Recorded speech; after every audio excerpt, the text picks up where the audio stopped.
Since Israel's founding, an increasing number of ultra-Orthodox men are exempted each year from mandatory military service. A perfect storm of factors culminating during the recent 2-year Israel-Gaza war transformed it into an outright political crisis. Its roots can be traced to Israel's War of Independence, when senior Jewish religious leaders asked Israel's first Prime Minister, David Ben-Gurion, to exempt ultra-Orthodox men from military service, so that they could continue attending yeshivas, special schools dedicated to the constant study of Jewish religious texts.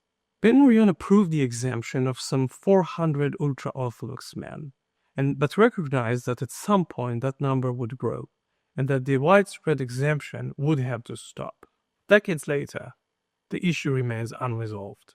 By the late 1970s, the ultra-Orthodox minority had become a substantial political force, at the same time as the number of exempted individuals grew substantially, enabling the Ultra-Orthodox Party to play the kingmakers in Israeli parliamentary politics.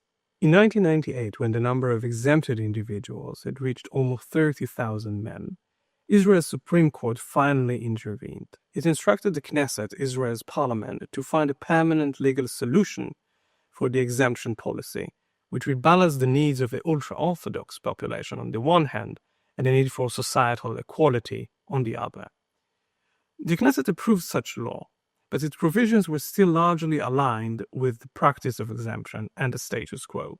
Exemption numbers spiked, and in 2012, the Supreme Court decreed that the Knesset must approve yet a new law.